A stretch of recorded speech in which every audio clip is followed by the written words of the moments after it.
E aí pessoal, quem fala é o André. Hoje eu vou trazer para vocês um vídeo de unboxing. Estou aqui com uma plaquinha da MLLSE ou MLISE para os mais íntimos. Sei lá como se pronuncia isso, tá faltando algumas vogais aqui. É verdade. Vamos dar uma abridinha aqui nessa placa de vídeo da, sei lá, Melasse, e fazer uns testes nelas e ver se vale a pena, se ela é boa. Aqui a gente tem uma RX 580. Vamos ver o que chegou aqui e se ela é boa.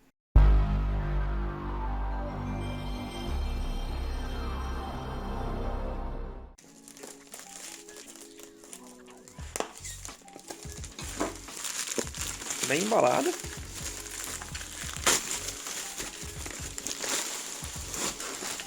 Legal. Bem embaladinha. Plástico bem resistente aqui para viagem.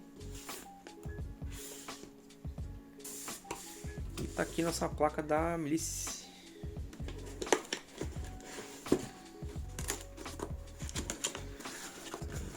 Aqui. Abre a caixa. Padrão, né? Tinha até comentado num outro vídeo da RX 6600M que eu fiz, se valeria a pena mais a 51 RISC ou a G-Show. Cara, se você for prestar atenção, parece que são todas fabricadas no mesmo local, é uma fabricante só, e aí você tem várias empresas que compram lotes e pedem para colocar a sua marca nela. Você vai observar que a caixa é quase que padrão para todas essas placas. Só muda o logotipo. Até as espuminhas, o plástico bolha vermelho é o mesmo em várias placas. Essa aqui veio até com um papel. A primeira delas que eu abro que vem com um papel aqui embaixo. Falando da qualidade, talvez alguma coisa de garantia. Então, essa é uma prática bem comum. Minha própria empresa, eu já quase finalizei um processo de importação. E nesse processo de importação eu já tinha conversado com o fabricante lá na China. Ele falou, é só você mandar o logotipo, a gente estampa todo o produto com o seu logotipo, coloca o seu logotipo na caixa. E aí aqui eu venderia ele como o meu. Então eu criaria minha própria marca aqui em cima do produto de outra fabricante. Essa vai ser a minha melhor vigarice. É o que eu acredito que está acontecendo em basicamente todas essas placas aqui.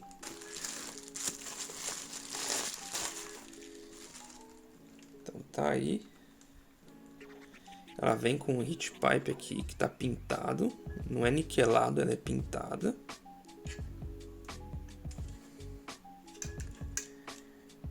Só de ter heat pipe já é um avanço, né? Aqui atrás a gente tem 3 entradas de DisplayPort, um HDMI mais uma DVI. Interessante, tem bastante opção aqui. Aqui, os fãs, ele tem os 4 fiozinhos, o que indica que a gente pode controlar a velocidade dos fãs pelo Afterburner, por exemplo, ou algum outro software. Não tem nada pegando. A gente tem fãs de 9 pás, padrão nessas placas mais simples, que você pode ver que aqui é um adesivo só colado em cima. Ou ela mesma coloca o adesivo em cima, ou ela manda para a própria fabricante, a fabricante coloca o selinho dela em cima e ela vende como se fosse dela, mas sai tudo do mesmo lugar. Então tá aí. Vamos abrir ela aqui rapidinho. Vamos usar aqui aquele fiel kitzinho vagabundo profissional do bazar de 10 reais. E tá sempre faltando alguma coisa que você, a primeira vez que você abre, alguns correm. Ela é com conector de 8 pinos, então ela vai entregar ali a energia que ela precisa. Eu já vi algumas que tem 6 pinos, mas parece que o gerenciamento de energia dessas de 6 pinos é horrível. A placa fica toda desbilolada.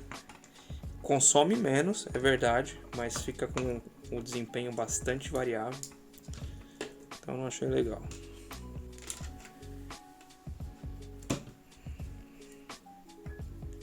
Então tá aqui o PCB, vamos primeiro analisar aqui o sisteminha de arrefecimento. A gente tem aqui os thermal pads que pressionam aqui as fases de alimentação, elas estão marcadas, quer dizer que está pegando. O thermal pad parece de qualidade, parece bom. Tem thermal pad aqui para todos, parece, alguns ficaram aqui na própria placa. Não gostei deles terem pintado aqui, só Meteram um sprayzão aqui. Pode ver que só essa parte aqui eles colocaram adesivinho. Pintaram de spray. Muito provavelmente essa peça aqui ela é bem usada, bem velha. Reaproveitaram. Deram uma remanufaturada nela. E colocaram pra jogo. O parafuso dá pra notar o resquício de tinta aqui. Bem vagabundinho. Que merda, hein? E aqui tem algumas marcas de uso. Bem velho, não gostei. Aqui a pasta térmica tá de razoável para ruim. Agora vamos dar uma olhada no que interessa. Bom, dei uma olhada aqui nas memórias. Elas não parecem estar tão desgastadas. Parece estar relativamente boas. O escrito aqui nela tá até branquinho ainda. Esperava mais marcas de uso. Não tá com aquele amareladão que elas costumam ficar quando elas são muito usadas em mineração. Todas são da mesma marca, Skynix parece. Mesma numeração, eu dei uma olhada nessas aqui já embaixo. O chip gráfico em si já parece um pouquinho mais abalado, né? Já fez bastante mineração. E eu sinceramente acho até um pouco de inocência acreditar que essas placas aqui, essas RX 580 que estão sendo vendidas a rodo aí no AliExpress, que elas são novas e não foram usadas em mineração. Porém, a placa foi anunciada como nova e ela é claramente recalchutada. Se ela tivesse sido anunciada como recondicionada, eu não teria feito nenhum comentário a respeito disso, porque por R$330, mesmo recondicionada, mesmo em condições de uso, se ela entregar o desempenho que ela promete, e que eu conheço o desempenho de uma RX 580, é um valor ainda muito bom. Então, se tivesse lá recondicionado, muito provavelmente eu teria comprado da mesma forma. Mas o vendedor colocou como 100% nova, então a inocência aí foi do próprio vendedor, achando que ele poderia fazer o que ele quiser e que a gente não ia correr atrás. Mas a gente vai abrir uma disputa, depois eu trago para vocês um vídeo falando melhor um pouquinho como vai ser esse processo de disputa. Então ele vai ter que pagar pela inocência dele, achando que ele pode fazer o que ele quiser. Mas vamos ignorar tudo isso por enquanto, vamos seguir com os testes aqui como se a placa estivesse em condições perfeitas. E a gente vê o desempenho dela e depois a gente conclui se vale ou não a pena. Já que na hora de fechar, eu notei que tem um pedacinho de plástico rosa aqui, muito provavelmente do plástico bolha, que grudou aqui. E aí eu notei que tem um pouquinho de uma gosma aqui, não sei se isso aqui é fluxo de solda, não sei o que é isso, mas só nesse pino aqui, nessa regiãozinha aqui que dá pra perceber isso. O resto na placa inteira eu não achei ainda nada diferente. Ah, graças a Deus! Então vamos fechar ela e testar. Bom, então primeiro eu tô aqui com o CPU Z aberto, para mostrar o setup que a gente está usando. A gente está mexendo aqui com um Xeon 2640 V3, 8 núcleos, 16 threads. Uma placa-mãe QD4, a gente já tinha mostrado esse kit aqui que a gente fez o unboxing, 32 GB de memória. Aqui o próprio CPU Z já reconhece, o AMD RX 580 2048 SP. Eu já tinha feito um teste de benchmark já, tem os números. Vou deixar o HW Info aqui aberto só para ter algumas referências ali de números de temperatura e consumo. E aqui os sensores. Uma característica dessa placa que muitas outras RX 580 e até outras RX 6600M que eu já testei do AliExpress elas têm, é que algumas delas só acionam a ventoinha a partir de determinada temperatura. Então 58 graus, nessa aqui ela começou a ativar a ventoinha.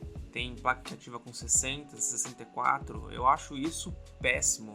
É uma das minhas maiores críticas a essas placas, é o fato deles não colocarem a ventoinha já para trabalhar sempre e manter essa temperatura ali perto dos 30 graus, 34 graus. Uma temperatura mais amena, né, para se trabalhar. Infelizmente isso é bem comum nessas placas. Não acredito que seja um problema específico dessa marca aqui. Por conta disso, o que eu faço e recomendo fazer fortemente é baixar o Afterburner ou algum outro programa que consiga fazer o gerenciamento dos fãs e criar uma curva de fãs ali para ele já começar a trabalhar em baixas temperaturas mesmo, já começar a rodar a ventoinha. Eu aqui fiz uma curvazinha no Afterburner. Essa placa aqui tem uma característica legal que a partir de 100 RPM, se eu quiser, eu consigo fazer ela trabalhar. Tem placa que não abaixa de 1600 RPM, como eu já trouxe aqui no canal.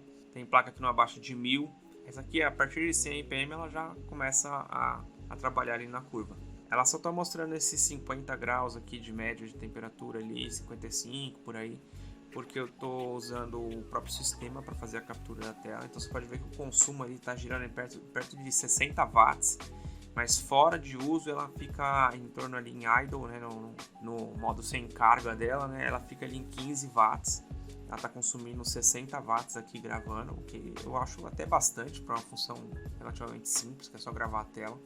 Por isso que ela está mantendo essa temperatura mais alta aí. Então essa não é a normalidade dela. Ela trabalha normalmente sem carga, numa temperatura bem mais baixa e consome bem menos. Aqui as informações, a gente tem tudo certinho, 14 nanômetros. A plaquinha aqui 2048 shaders, né, o 2048 SP. Ela informa aqui que o clock base dela aqui é de 1280 e ela está entregando isso daí. A memória também 1750, ela está entregando isso daí. Então aqui tudo certinho nessa parte. Visto tudo isso, bora para os jogos. Começando aqui com CSGO. Antes de gravar aqui eu já fiz umas duas rodadinhas aqui, ele estava dando ali 290 fps, gravando ele baixa um pouco o fps ali, porque ele usa um pouco do processamento ali da placa para fazer a gravação do vídeo também, então ele baixa ali aproximadamente uns 20 fps. Então a gente tem aqui no CSGO em definição baixa, em qualidade baixa, né, no modo competitivo, ela atingindo ali 270 fps de média, que é uma média excelente para uma placa ali de R$330, 333 se eu não me engano. Então os números são muito bons. Ela está com 1% low ali acima de 100, também em vários momentos ela fica acima de 300 fps. Resultado muito bom. Aqui no CSGO ela mantém uma temperatura ali que não passa de 65 graus. O uso dela ali fica entre 70, 80, às vezes 90%, mas também às vezes dá uma queda para 30%, 40%, depende bastante do que está acontecendo no jogo. Mas dificilmente ela bate ali 100% de uso e dificilmente ela fica sob um estresse muito grande, então bem tranquilinho esse joguinho aqui para ela. Para quem viu o teste da RX 580 da Mingzhou, vai notar que ela estava entregando um pouquinho mais de FPS, mas isso não se deve tanto à placa, e sim ao kit que estava sendo usado. A gente estava com um kit da AMD R7 3700X, que entrega mais desempenho do que o Xeon 2640V3, por isso ali um pouquinho de diferença nos números. Eu vou trazer a RX 580 da Mingzhou contra a RX 580 da Milice ou MLLC para colocar elas lado a lado, frente a frente, no setup aqui que a gente está usando agora no 2640V3. A gente vai ter uma comparação mais justa entre as duas e vai poder ver se uma é melhor que a outra ou não, e de quebra a gente vai saber se o heat pipe faz diferença ou não. Agora vamos de Cyberpunk. Vou colocar os gráficos aqui no Ultra. Então o primeiro teste aqui vai ser no talo, né? Com o jogo no talo. E o que a gente pode notar? Primeiro, uma taxa de FPS aceitável para você estar jogando no Ultra com uma placa de R$330. É o ideal? Nem de longe. 29 FPS, 30 FPS de média ali é muito baixo, beirando o mínimo do mínimo. Mas a gente está falando de um jogo extremamente moderno, extremamente novo, pesado, que está rodando ali bem fluido até. Então a gente tem que reconhecer isso no jogo, que ele está fazendo uma médiazinha ali legal. Nada muito radical, mas está rodando ali 29 FPS. Lembrando, no Ultra. Aqui o uso da placa assim fica 100%. Mas a temperatura fica controlada ali em 62, 63 graus, dificilmente ele vai passar disso daí. Ela tem um bom arrefecimento, essa placa aqui. Agora colocando no preset baixo e colocando todas as outras opções aqui no mínimo possível, né, para dar o máximo de desempenho. Aqui a gente já tem um desempenho bem interessante, a gente está falando de 60 fps, 59 fps de média. Lembrando, uma placa de R$330, tem que ter isso sempre em mente. E com 1% low também bem alto, acima dos 50 em boa parte do tempo, algumas vezes ele vai para 40 aqui, mas um ótimo 1% low, indicando uma boa estabilidade da placa, e com um jogo bastante fluido aqui, como eu já disse em outros testes também, o Cyberpunk aqui mesmo no low continua um jogo extremamente bem detalhado, extremamente bonito, então o que você perde aqui de qualidade realmente não afeta tanto a sua experiência. Claro que tem gente que prefere jogar no talo, então essa placa aqui realmente não vai te atender para você jogar no Ultra com um jogo extremamente fluido e com muito FPS na tela. Então São algumas concessões que a gente tem que fazer, né? Se a gente quer pagar barato numa placa, a gente vai acabar perdendo um pouco de desempenho, mas o foco eu acho que aqui é trazer o máximo possível de custo-benefício e ela está entregando. Então agora vamos para o Warzone 2.0. Vou deixar claro aqui uma coisa, assim como eu falei da outra vez que eu fiz gameplay aqui de Warzone, esse não é o meu tipo de jogo, então se eu fosse vocês eu ignorava o que está acontecendo na tela, se concentra nos dados. Aqui a gente pode ver de novo uma boa estabilidade de temperatura, 66, 67 graus ali de máxima.